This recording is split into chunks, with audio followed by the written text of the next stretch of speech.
जब एक किसान लोन नहीं चुकाता है तो उसका खेत बिक जाता है, और एक जब अमीर लोन नहीं चुकाता है तो बैंक बिक जाता है। विजय माल्या की किंगफिशर एलायंस के लिए स्टेट बैंक ऑफ इंडिया ने 1600 करोड़ लोन दिया था। पी चिदम्बरम और मनमोहन सिंह ने विजय माल्या को हेल्प करी लोन दिलवाने में। इस कैलेंडर के लिए विजय माल्या खुद मॉडल सेलेक्ट करते थे। जिस मॉडल का नाम इस कैलेंडर में आ जाता था उसका करियर रातों रात रॉकेट की तरह आगे बढ़ जाता है। दीपिका पादुकोण, कैटरीना कैफ मूवी में लॉन्च होने से पहले इस कैलेंडर में लॉन्च हुई थी। लोगों के बच्चे गुल्ली डंडा खेलते थे तो विजय माल्या बैटरी वाली कार चलाता था। सेम प्राइस में उनको विस्की मिल जाती थी जिसमें ज्यादा अल्कोहल की परसेंटेज होती थी, उससे ज्यादा नशा हो जाता था। लेकिन कांग्रेस लीडर पीएल पुनिया ने कहा कि अरुण जेटली झूठ बोल रहे हैं और अगर ये चीज गलत निकलती है तो मैं राजनीति छोड़ दूंगा। और जब अपने प्राइवेट जेट में ट्रैवल करता था तो हाई ब्रीड डॉग जिनकी करोड़ों की कीमत होती थी उनको लेके करता था। विजय माल्या फ्लैम्बॉयंट विजय माल्या से माननीय सांसद हो जाते हैं। देखिए, गरीब को अगर 1 लाख का भी लोन चाहिए होता है तो बैंक ना जाने क्या क्या डॉक्यूमेंट, सिक्योरिटी, बहुत सारी चीजें मांगता है, और ना लौटाने पे तो रिकवरी वाले उसकी जान तक के पीछे पड़ जाते हैं, भले कोविड के टाइम क्यों ना चल रहा हो। और इन सारी चीजों को लेके स्ट्रिक्टनेस होनी भी चाहिए क्योंकि आम जनता की मेहनत का पैसा है। लेकिन लोगों को गुस्सा वहां पे आता है जब सेम बैंक एक अमीर आदमी को कई हजार करोड़ का लोन बिना किसी सिक्योरिटी के बस उसके नाम पे दे देता, और वो आदमी अपनी पावर का यूज करते हुए पैसा होने के बाद भी पैसे को वापस नहीं करता क्योंकि उसको पता है कि ऊपर से लेके नीचे तक, चाहे कोई गवर्नमेंट हो या कोई सरकारी बैंक हो, कोई उसका कुछ नहीं कर सकता। और इसी वजह से इंडिया के अंदर एक ट्रेंड सा चल गया जिसमें पावरफुल लोग आम जनता के हजारों करोड़ लूट के यूके में आराम से जाके बैठ जाते हैं। अभी आगे जब मैं आपके सामने सारी डिटेल्स रखूंगा तो आप खुद कहोगे कि ये लोन के नाम के ऊपर इंडिया के अंदर इन लोगों ने कैसे सर्कस बना रखा है। और जितने भी बड़े बड़े लोग हैं वो आंख बंद करके तमाशा देख रहे हैं क्योंकि उनके खुद के कट बंधे हुए हैं। अभी जो विजय माल्या ने किया था, आई एम श्योर आपने ये सुना होगा इसके बारे में, लेकिन जो डिटेल्स इस वीडियो में मैं आपको दूंगा आप खुद शॉक्ड हो जाओगे कि कैसे फ्लैम्बॉयंट विजय माल्या कानून का सर्कस बना के यूके निकल लेता है और सब मुंह देखते रह जाते हैं। अब विजय माल्या के बारे में कहानियां तो बहुत सारी हैं, लेकिन इस वीडियो में जो मैं आपको डिटेल्स दूंगा वो मैंने सुप्रीम कोर्ट के order, record of proceedings, court के जजमेंट और कई बुक्स और न्यूज आर्टिकल से लिए हैं। वो मैं आपके सामने एज इट इज रख दूंगा। इन सबके लिंक्स भी मैंने डिस्क्रिप्शन में दे दिए हैं, एक बार आप वेरीफाई जरूर कर लीजिएगा।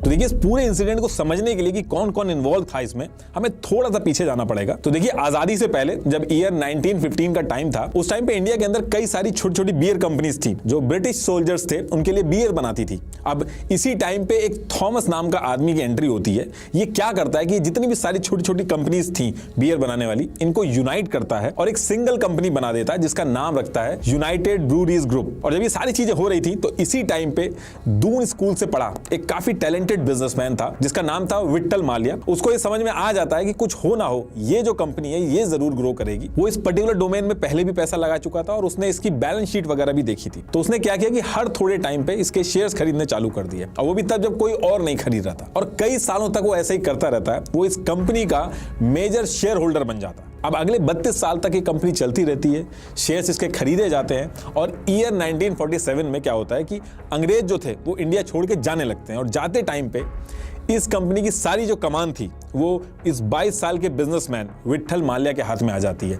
क्योंकि एक तो स्मार्ट बहुत था, इंटेलिजेंट था, पढ़ा लिखा था, और उससे भी बड़ी बात ये थी कि इस कंपनी के मेजॉरिटी शेयर्स जो थे वो इसके पास थे। तो इसके बाद सबसे पहले तो यूबी ग्रुप जो कंपनी थी उसका डायरेक्टर इलेक्ट होता है, और फिर अगले साल ही इसको चेयरमैन बना दिया जाता है यूबी ग्रुप का। अब विट्ठल माल्या की लीडरशिप में कंपनी जो है बाकी इंडिया की जो कंपनीज थी उनको पीछे करके बहुत तेजी से आगे बढ़ती है कंपनी। और अगले 4 साल के अंदर ही ईयर 1951 में ही यूबी ग्रुप जो था वो मैकडॉवेल्स को एक्वायर कर लेता। इसके साथ साथ और भी कंपनीज को एक्वायर करता, लेकिन मैकडॉवेल्स का नाम ज्यादा था। अब इधर ये सारी चीजें चल रही थी, इसके साथ साथ कुछ ही साल में विट्ठल माल्या शादी कर लेते हैं ललिता रमाया से। और फिर आगे चल के 18 दिसंबर 1955 को इनका एक बेटा होता है जिसका नाम रखा जाता है विजय माल्या। आगे चल के विट्ठल माल्या की 2 और शादियां होती हैं, लेकिन इनका इकलौता बेटा विजय माल्या ही था। अब विजय माल्या इतने अमीर घर में पैदा हुआ था तो ये आम बच्चों की तरह नहीं रहता था। जब इंडिया में लोगों के बच्चे गुल्ली डंडा खेलते थे तो विजय माल्या बैटरी वाली कार चलाता था जो इंडिया में देखने तक को नहीं मिलती थी। विजय माल्या जब अपने सेंट जेवियर कॉलेज में एंट्री मारता था तो अपनी स्टैंडर्ड हेराल्ड एक कार थी उसका साइलेंसर जानबूझ के निकाल देता था ताकि स्कूल में जब वो एंट्री मारे तो बहुत ज्यादा हल्ला और सारी निगाहें उसके ऊपर। अब इसके साथ साथ विजय माल्या भी बड़े हो रहे थे और इनके साथ साथ विट्ठल माल्या जो इनके फादर थे उनका बिजनेस भी और तेजी से ग्रो हो रहा था। विट्ठल माल्या ने अलग अलग ट्रिक्स लगाई, जैसे बाहर से जो फॉरेन ब्रांड की लिकर्स आती थी और फिर बेची जाती थी, उनको जाके विट्ठल माल्या ने ईयर 1959 में ये कहा कि ये जो आप बाहर बना के इंडिया में ला रहे हैं आप इंडिया में आइए और इंडिया के अंदर ही अल्कोहल बनाइए और सप्लाई करिए। इसको IMFL बोला गया, इंडियन मेड फॉरेन लिकर। आज की डेट में भी आपको बोतलों के ऊपर IMFL लिखा हुआ मिल जाएगा, जो इस तरीके से डेवलप होती हैं। अब इसके कुछ सालों बाद विजय माल्या जो था उसका कॉलेज पूरा हो गया था, और जैसे ही कॉलेज पूरा होता है विट्ठल माल्या विजय माल्या को भी अपने बिजनेस में धीरे धीरे इन्वॉल्व करना चालू करते हैं, क्योंकि उन्होंने पहले से ही डिसाइड कर लिया था कि आगे चल के उनका बेटा जो है वही इस पूरे एम्पायर को संभालेगा। इसके लिए उन्होंने अपने बेटे को काफी ट्रेनिंग भी दी। ईयर 1970 में विट्ठल माल्या ने विजय माल्या को यूएस भेजा, जहां पे यूनिवर्सिटी ऑफ कैलिफोर्निया से विजय माल्या ने बिजनेस मैनेजमेंट और इंटरनेशनल ट्रेड लॉ ये सारा कुछ सीखा। इसी के साथ साथ विट्ठल माल्या ने क्या किया था, अमेरिकन हॉक्स कॉर्पोरेशन, ये यूबी ग्रुप का ही पार्ट थी लेकिन यूएस में ऑपरेट होती थी, वहां पे विजय माल्या की इंटर्नशिप कराना स्टार्ट करा दी। अब इसके बाद ये सारी चीजें पूरी करके विजय माल्या की एंट्री वापस इंडिया के अंदर होती है। अब इंडिया वापस आने के बाद विजय माल्या जो थे वो डेली बेसिस पे यूबी ग्रुप के जो ऑपरेशंस थे उनको ऑब्जर्व करते थे, और इंडिया के बाहर से वो जितना भी मैनेजमेंट और चीजें सीख के आए थे वो अपनी यूबी ग्रुप की जो इंडिया की कंपनी थी उसके अंदर इंप्लीमेंट करना चालू करते हैं। जैसे यूबी ग्रुप के अंदर पहले कोई हायरार्की नहीं थी, जितने भी मैनेजर थे वो विट्ठल माल्या को डायरेक्ट रिपोर्ट करते थे। तो पहली चीज तो विजय माल्या ने ये की कि कॉर्पोरेट स्ट्रक्चर बना दिया, जैसे वीपी और एवीपी की पोजीशंस बनाई। इसके बाद जो टॉप मैनेजमेंट थे वो विजय माल्या और एम श्रीनिवास राव इनको रिपोर्ट करते थे, और फिर ये दोनों विट्ठल माल्या को रिपोर्ट करते थे। तो इस तरीके से हायरार्की मेंटेन की और जो पूरा प्रोसेस था वो बहुत स्मूथ हो गया था। अब देखिए, आगे बढ़ने से पहले मैं आपको द 1% क्लब के बारे में बताना चाहूंगा, जो मेरे फ्रेंड फाइनेंस विद शरण ने शुरू किया है, और इसमें जीरोधा के निखिल कामत ने भी इन्वेस्ट किया है। 1% क्लब का विजन है कि भारत के सब लोग फाइनेंशियली इंडिपेंडेंट बने, जिससे आपको पैसों के लिए काम ना करना पड़े। इस क्लब का पार्ट बनने से आप उनकी financial freedom university, 25+ financial planning tools, 50,000 लोगों की कम्युनिटी और बहुत सारे नेटवर्किंग इवेंट जो भारत के हर बड़े शहर में होते हैं, उन सब का हिस्सा बन पाएंगे आप। और अगर आपको भी इसका हिस्सा बनना है तो 1% क्लब का 2 घंटे का पर्सनल फाइनेंस मास्टर क्लास, जिसमें खुद फाइनेंस विद शरण सिखाएंगे, इसका हिस्सा बन सकते हैं। इसमें आप सीखोगे mutual fund investing, early retirement planning and tax में लाखों रुपए बचाने के 5 सीक्रेट टूल्स। तो अगर आपको भी पैसे पर कंट्रोल लाना है तो इस मास्टर क्लास के लिए साइन अप कीजिए, और इसमें मेरे सारे सब्सक्राइबर्स को मिलेगा 50% डिस्काउंट उनके आने वाले मास्टर क्लास के लिए। तो use the link in the description to join the 1% clubs master class and अपनी फाइनेंशियल ग्रोथ की जर्नी की शुरुआत कीजिए।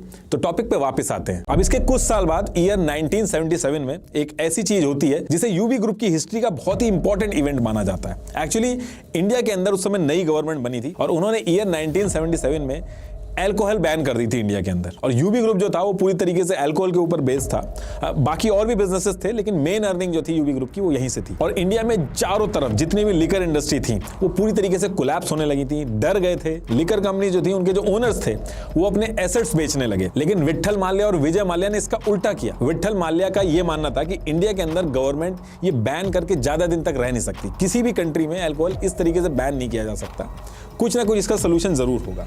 तो ये क्या करते हैं, जितने भी अल्कोहल कंपनीज के जो ओनर्स थे वो एसेट्स सस्ते दामों में बेच रहे थे, ये लोग उनसे खरीदना स्टार्ट कर देते हैं। और कुछ ही टाइम बाद विट्ठल माल्या ने जैसा सोचा था बिल्कुल वैसा ही होता है। इंडिया के अंदर दोबारा से अल्कोहल अलाउ कर दी जाती है, और इस पर्टिकुलर इंसिडेंट की वजह से यूबी ग्रुप के जितने भी कॉम्पिटिटर थे वो कोलैप्स हो गए थे। इस इंसिडेंट के बाद इन्होंने ये भी ट्राई किया था कि कई सारे डोमेन जैसे फूड, फार्मा, अलग अलग इंडस्ट्री में भी पैसा लगाना चालू किया, लेकिन सबसे ज्यादा जो फायदा हो रहा था यूबी ग्रुप को वो अल्कोहल से ही हो रहा था। लेकिन इस इंसिडेंट के बाद विजय माल्या हो चाहे विट्ठल माल्या हो, दोनों का ड्रीम था कि लिकर इंडस्ट्री का जो टैग है ये टैग हटाना चाहते थे। इसलिए ये लोग अलग अलग इंडस्ट्री के अंदर भी, अलग अलग डोमेन के अंदर भी पैसा इन्वेस्ट कर रहे थे। अब इसी के 1 साल बाद क्या होता कि पहले कंप्यूटर वगैरह नहीं थे, तो विजय माल्या कंपनी के पुराने डॉक्यूमेंट्स देख रहे थे। उसी टाइम पे एक डॉक्यूमेंट में इनको ये दिखता है कि यूबी ग्रुप ने एक कैसल ब्रूरीज नाम की एक कंपनी को एक्वायर किया था, जिसका लोगो किंगफिशर बर्ड की तरह था। वो जो लोगो था वो अभी के लोगो से थोड़ा सा डिफरेंट था। तो ये जो कंपनी थी कैसल ब्रूरीज, इसको आगे चल के बंद कर देती है यूबी ग्रुप, लेकिन विजय माल्या को इसका लोगो बहुत पसंद आता है, तो वो इस लोगो को मॉडिफाई करके रीलॉन्च करते हैं। और इसको रीलॉन्च करने के पीछे जो पर्पस था वो ये था कि जो मोहन मियाकिन गोल्डन ब्रांड था, जो इंडिया के अंदर बहुत ज्यादा पीछे कर रहा था यूबी ग्रुप को, उसके अगेंस्ट में एक बियर लॉन्च करना। शुरू के कुछ महीने तक तो जो विट्ठल माल्या था इसके अगेंस्ट में थे, लेकिन काफी हसल के बाद विजय माल्या अपने फादर को कन्विंस कर लेते हैं और ईयर 1978 में किंगफिशर को रीलॉन्च कर देते हैं। लेकिन इस पर्टिकुलर टाइम पे भी जो किंगफिशर बियर थी या ब्रांड था, ये पूरे पैन इंडिया में लॉन्च नहीं हुआ था, क्योंकि स्टेट्स के बाहर बेचने में भी कई सारे कंप्लायंस होते हैं लिकर इंडस्ट्री में, तो वो फॉलो नहीं हुए थे। तो सिर्फ कुछ ही स्टेट्स में ही चल रही थी। तो पैन इंडिया के अंदर ना होने की वजह से किंगफिशर जो था वो उतना प्रॉफिट नहीं बना रहा था, थोड़ा बहुत बना रहा था, लेकिन उतना नहीं बना रहा था। अब इस ब्रांड के बनने के बाद भी 3 से 4 सालों तक विट्ठल माल्या और विजय माल्या यूबी ग्रुप को लिकर इंडस्ट्री में धीरे धीरे करके आगे बढ़ाते हैं। अब इसके बाद ईयर आता है 1983, तब विजय माल्या करीब 28 साल के थे और इसी साल अक्टूबर के मंथ में ये कंपनी के काम से न्यूयॉर्क गए हुए थे। और इसके नेक्स्ट डे 13 अक्टूबर 1983 को मुंबई के अंदर एक कैथे पैसिफिक एयरलाइन की कॉकटेल पार्टी चल रही थी, जिसमें विजय माल्या के फादर विट्ठल माल्या भी पहुंचे हुए थे। और इस पार्टी में इनको हार्ट अटैक आ जाता है, इनकी जान चली जाती है। करीब 58 ईयर्स के थे विट्ठल माल्या जब इनकी जान चली।